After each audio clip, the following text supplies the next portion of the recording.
Have you ever seen a dead man open his eyes and speak? I don't mean in a dream or some hallucination caused by exhaustion or grief. I mean a body, clinically dead, tagged and sealed, speaking out loud in a way that makes your soul freeze over. Imagine you're alone in a sterile morgue at 3:12 a.m., fluorescent lights buzzing overhead, the scent of antiseptic clinging to the air, and that voice, a voice you know should not exist anymore, rasping your name like it had never truly left the world of the living. This isn't a ghost story. This happened, and no matter how many shifts I work, how many cadavers I catalog, I cannot scrub the sound of that voice from my memory. It wasn't just what he said, it was what he knew. My name is Camille, and I've been a forensic nurse for over 9 years. I've seen things that most people would run from, but that night, that one case, it's the reason I don't work night shifts anymore. The reason I keep a crucifix in my locker and salt packets in my pockets like some old world superstition. I used to think the dead couldn't hurt you, but I learned the hard way. They can still speak, and sometimes they still have something to say. I've always found something oddly comforting about hospitals at night. The stillness, the low hum of machines, the muted footsteps in the halls. It's a kind of eerie peace that most people never get to experience. My unit was tucked away in the lower level of St. Hedwig's Medical Center, just past radiology and 2 turns from the old pathology wing that had been sealed since the 80s.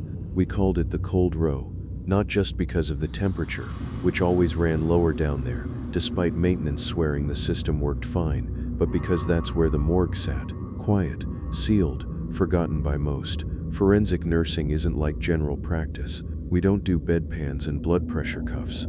Our work starts where most people's ends. Literally, I'm called in after death. I document trauma, assess injuries that tell stories bodies can no longer share. I preserve evidence. Sometimes I interview victims while they're still clinging to life. Other times, I'm face to face with corpses, piecing together the final moments like a jigsaw puzzle made of bruises and broken bones.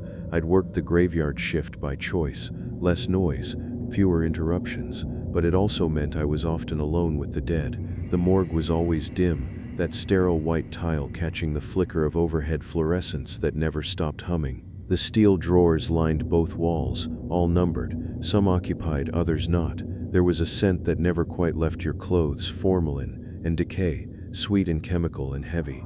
Most nights blurred together. You see a lot of overdoses, suicides, elderly trauma, quiet tragedies. You learn not to flinch, but I remember that particular night vividly, because something shifted, not in the air or in my gut, but in my sense of reality. The moment I wheeled in the body of Joseph Armitage, a 54-year-old male, apparent suicide by hanging, I knew this case would be different. I just didn't understand how much. Not yet. I had no way of knowing that Joseph wasn't done speaking, or that he had waited somehow for someone like me to listen. At first glance, Joseph Armitage's case was routine, found hanging in his garage by a neighbor who hadn't seen him in 3 days. Police cleared the scene. No signs of forced entry, no note, but everything about it screamed standard suicide. The ligature was still intact when they brought him in, a coarse nylon rope. I remember noting the indentation across his neck, the position of the knot, the angle of the head tilt. It was all textbook. I was alone that night, as usual. Our lead pathologist was off, and the techs had clocked out hours earlier. It was just me, a body, and the quiet hum of refrigeration units. I rolled Joseph into the prep area, drawer 17, and began my documentation. Latex gloves on, recorder running. I spoke in that clinical tone you train yourself into, detaching from the human aspect of the person in front of you. Male Caucasian, approximate age mid-50s, no signs of recent medical procedures, no defensive wounds, ligature marks consistent with self-inflicted hanging. I took photographs from every angle, noticed the dirt under his fingernails, the thin bruising on his upper arms. None of it stood out. People fight with themselves at the end. Sometimes they grab the rope, change their minds too late. I didn't think much of it. After cataloging the evidence and noting the initial findings, I stepped out for a moment to log his case in our internal system. The hallway beyond the morgue was dark, the motion sensor lights kicking on just a second too late as always. My footsteps echoed off the tile so loud in the quiet you'd think someone else was walking behind you. But when I glanced over my shoulder, nothing, just that endless sterile hallway. Back inside, I prepped for the standard post-mortem cleanup. I wiped down the instruments, replaced my gloves, and wheeled Joseph back into cold storage. Drawer 17 slid shut with that familiar metallic click. I turned off the overheads. The room dimmed to that soft bluish hue from the backup lighting. Just another case, just another body. I remember walking back to the nurse's station with that quiet sense of completion you get after a clean shift. I even made tea, jasmine I think. The scent mingled oddly with the faint smell of disinfectant. Nothing felt out of place. No dread, no warning. That's what still chills me now. How normal it all seemed. How safe. Until exactly at 3:03 a.m. I heard the gurney roll. At first I thought maybe one of the morgue drawers hadn't latched fully. They can slide open if you don't push hard enough. Metal's heavy, temperature affects the seal. I set my cup down, grabbed my clipboard and headed back, half expecting to find one of the drawers ajar. The body shifted slightly. It happens. But when I pushed open the morgue door, the air hit me in the face. Cold. Colder than it should have been, even for a refrigerated room. And then I saw it. Drawer 17 was wide open. Now I know what you're thinking. Maybe I didn't close it all the way. Maybe I imagined I heard the sound of it sliding out. That's what I told myself too. I walked over, muttering something under my breath, and reached for the drawer handle. Joseph was lying exactly as I'd left him, but something was different. His eyes, they were open, wide, glassy, staring straight at the ceiling. I froze. Every logical part of my brain fired at once. Post-mortem muscle twitch, air trapped in the chest cavity. Maybe his eyelids hadn't been fully sealed and gravity had pulled them open. These things can happen, but this wasn't that. His gaze wasn't blank. It was focused, like he was aware and watching. I backed away, heart pounding against my ribs, trying to keep my breath steady. I approached again, slower this time. I gently reached forward and touched his forehead, ice cold. No pulse, no warmth, just flesh and death. But the longer I looked at his face, the more I was sure I hadn't made a mistake. His eyes weren't like that before. I'd photographed him. They were shut. I was certain. And then I noticed something else. His mouth, slightly parted, lips dry, but not in the way they'd looked earlier. There was a smear, faint, just at the edge of his lower lip.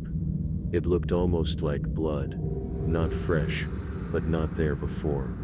I turned the overhead lights back on. Bright white flooded the room. And that's when I saw it. In the corner of the drawer, wedged near the hinge, was a folded scrap of paper, not part of our documentation. I hadn't seen it during my initial exam. I pulled on fresh gloves, reached in, and carefully unfolded it. It was torn from a notepad, the kind we keep at the nurse's station. Written in shaky block letters were 5 words. He didn't kill himself. Watch. No signature. No initials. Nothing else. Just those words. That was when I stopped thinking of it as a routine case, and started asking questions. I didn't sleep that morning. I stayed until shift change, going over every note, every photo, every piece of documentation tied to Joseph Armitage's intake. Everything seemed in order. No sign of forced trauma, no abnormalities listed by the coroner, but I couldn't shake the feeling that I was missing something. So I requested the original scene photos from the responding officer. They were emailed to me just after noon, and that's when the second detail jumped out at me. The mark on his neck. At first glance it did look like a classic ligature impression, but when I zoomed in, I saw something strange. The indentation was perfectly horizontal. No upward angle. No uneven pressure points. That's not how hangings work, unless you're lying flat and someone's pulling from above. It was too clean, too controlled. I needed more. I pulled the thermal logs for the morgue that night. The internal temperature dropped by 7 degrees over the course of 6 minutes. Despite the refrigeration system being set to a constant, no alarms had been triggered. No mechanical faults, just a drop, like something colder had entered the room. I told myself it was coincidence, fluke, electrical hiccup. I told myself that until 3:17 a.m., when the power flickered, just once, just for half a second. But in that moment, every monitor in the unit pulsed blue. Not white, not yellow, blue. Like a static pulse had surged through the walls. And then at 3:19 a.m., came the knock. It wasn't on the door. It came from inside the storage wall. 3 slow, heavy knocks. Muffled, but deliberate. I froze in place. My tea went cold in my hand as I stared at drawer 17, and I wasn't the only one who heard it.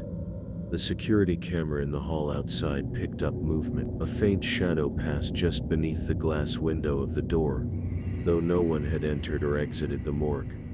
I returned to Joseph's body just before my shift ended. I couldn't help myself, I had to see. I opened the drawer.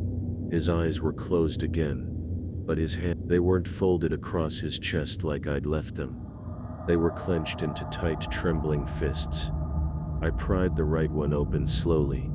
No rigor mortis, no explanation. Inside, his fingernails had pressed deep crescent-shaped marks into his palm. Deep, but bloodless. He was long past circulation. I didn't know what disturbed me more, the absence of blood, or the suggestion that he'd made that fist after death. That was the moment I knew something was wrong. Very wrong. And it wasn't just with the body. It was with this entire case. By the next night, I had stopped trying to convince myself it was all in my head. I arrived early for my shift, early enough to check the drawer before anyone else was around. Joseph's body was still there, undisturbed. But now, both hands were open, relaxed, and something new had appeared. A second mark on his neck, fainter, lower, nearly parallel to the first, as if a second cord had been wrapped, this time thinner and pulled tighter. I documented it, photographed it, then I reached for the corner of his jaw to begin a second oral examination. That's when I heard it again. 3 knocks. This time, faster. I backed away from the drawer, heart racing, every hair on my arm standing up. The room felt suddenly like the air had thickened, charged with static. I glanced toward the wall-mounted thermometer. It read 66 BVN, then 63, then 59, and yet the thermostat showed no drop. The heat was running, and still it got colder. And then came the whisper. It wasn't in my head, it was in the room, soft, breathy, unintelligible, like someone mumbling just behind me, words that dissolved before they reached meaning. I spun around. Nothing, but the sound hadn't stopped. It had just moved. It was now inside the drawer. I grabbed my phone and started recording, not knowing what else to do. I lowered the mic near Joseph's face. The whispering faded, and then turned to rhythm, a cadence, like Morse code. Tap, tap, tap, tap. It repeated, over and over. I'd heard of auditory phenomena in high-stress environments, of grief-induced hallucinations. But this was different. This wasn't the imagination filling silence. This was pattern. I called Detective Bramwell, the lead on the suicide case. At first she was dismissive, but when I mentioned the neck bruising, 2 distinct ligature marks, one horizontal, one angled, she went quiet. I could hear her flipping through the autopsy request. That wasn't noted, she muttered. Not even in the coroner's pre-exam. I told her about the cold, the knocks, the voice, and the paper note I'd found. He didn't kill himself. Watch. She showed up an hour later. The second she saw Joseph's body, she went pale. You need to hear this, I told her, and played back the audio I'd recorded. We both stood in silence as the tapping filled the room. On the 4th loop, something became clear. It wasn't random. It was spelling something in Morse, WATCH, and then NEXT. Detective Bramwell looked at me, her voice hollow. "This wasn't a suicide," she said. "It was a message." And that's when we realized we weren't just dealing with the dead, we were dealing with the silenced. Detective Bramwell wasted no time. That same night she reopened Joseph Armitage's case as a potential homicide. It wasn't just the second ligature mark, or the strange Morse-like tapping. It was something deeper, something about the precision of the original scene, the absence of defensive wounds, the untouched living space. It all felt too clean, too orchestrated. She pulled 3 old case files for comparison. Closed suicides. All men, all within the last 2 years. All had been found hanging. Same demographic, same absence of a suicide note, same chilling lack of struggle. And then it got worse. Each of the bodies had been stored in the same cold chamber, drawer 17. Not intentionally, it just happened that way. A scheduling coincidence, the staff had said. But Bramwell didn't believe in coincidence anymore. Not after what she'd seen. She had forensic records pulled, photos re-examined. One case stood out. Alan Kresher, 48, ex-military, found hanging in his basement. Declared a suicide without autopsy. His record was spotless. No history of depression. No financial issues.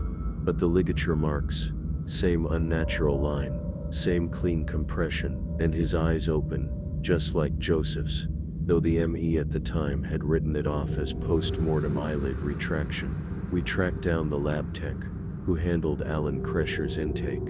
She no longer worked in forensics, burned out. She said she started dreaming about the dead speaking in static, that their mouths moved, but only when the room got cold. She said, "One of them said my name. That's when I left." DNA from Joseph's case had come back earlier that morning. The rope used on him, 2 sets of partial prints. One hit, the other belonged to a man named William R. Faltz, a decorated mercenary, who was declared legally dead in 2006. We thought it was a mistake, until Bramwell showed me something she'd found buried in an old Department of Defense report. Faltz had been contracted privately after his death for covert work. All records sealed. Last confirmed sighting, Milford County, 2 years ago, the same time the string of suicides began. Suddenly, our tidy world of overdoses and desperate last moments cracked open like a coffin lid. These weren't suicides. They were executions. Clean, professional, masked as tragedy, and someone had figured out the one place they could hide murder without raising suspicion in death itself. Joseph Armitage had been the first to fight back, the first to speak, and now through cold breath and tapping fists, he was pointing the way. Detective Bramwell and I started digging, harder and deeper than the system was ever designed to allow. We weren't just looking at bodies anymore, we were following the money, and what we uncovered wasn't a conspiracy, it was a goddamn operation. Joseph Armitage, Alan Kresher, 2 other victims, all of them had one thing in common. They were named in an internal financial audit flagged by the Department of Municipal Oversight. It wasn't public, buried deep, but Bramwell had contacts. And what she found was staggering. All 4 men had been involved, some knowingly, others peripherally, in a fraudulent contracting scheme involving veteran housing initiatives. Funds had been siphoned off through shell nonprofits, bogus invoice. Armitage had been listed as an advisor to one such group, though his military records were clean, and he'd never drawn a paycheck. That's what made it suspicious. Someone had hired a professional, someone who knew how to make a killing look like despair, someone who knew how to bury evidence 6 feet under and seal the story with grief. The same name kept popping up in the financial records, Lance V. Trent, a corporate fixer with ties to government subcommittees. Trent wasn't in any photo, no address, no paper trail, but one call from Bramwell's friend in DC, and we got our confirmation. Trent existed, all right, and he'd once co-owned a private security firm with William R. Faltz, the dead mercenary, except now it seemed Faltz hadn't stayed dead, or maybe someone had kept using his identity as a mask. Either way, the jobs were real. The cleanup was real. The silence, bought. All 4 victims had been listed as potential liabilities in a risk assessment found in a classified report Bramwell got her hands on. In plain English, they knew too much. Maybe someone feared they'd talk. Maybe someone overheard a conversation they weren't supposed to, and when the paper trail became too messy, they were eliminated. What chilled me most was the final detail in that report. A simple note in the corner of one redacted page: package sealed. Death by self-harm advised. Public reaction minimal. Death by self-harm advised. Not investigated, not questioned, advised. They planned the method. They built the narrative. The killer, never found. Charges never filed. All evidence inconclusive. Even the note I found in Joseph's drawer gone. Vanished from the records like it never existed. Our department was warned off. Bramwell got reassigned within the month. I was pulled from forensics and placed on mandatory leave. No official closure, no headlines. Just another body tagged and buried beneath silence. They say you can't unsee the dead, but I learned you can't unhear them either. Not when they whisper through silence. Not when their story hasn't been told. After Joseph, I wasn't the same. I couldn't just go back to treating every cold case like another stack of photos and forms. Something shifted in me deeply, permanently. When I returned to work, I didn't tell anyone what I'd experienced. Not officially. That kind of thing follows you, stains your career like formalin on a scrub top. But privately, I started watching more closely. I examined every suicide that came through our unit with a fresh lens. Angles, bruising, skin tone, fiber transfer. The smallest thing could tell you when someone had tried to live and someone else had tried to make it look like they hadn't. And I found more. 2 more cases in 6 months, both written off as overdoses. But the toxicology didn't align. One had no needle marks, and yet the concentration in the blood was so precise it looked administered. Another had a bruise along the wrist, too faint to flag during the initial intake.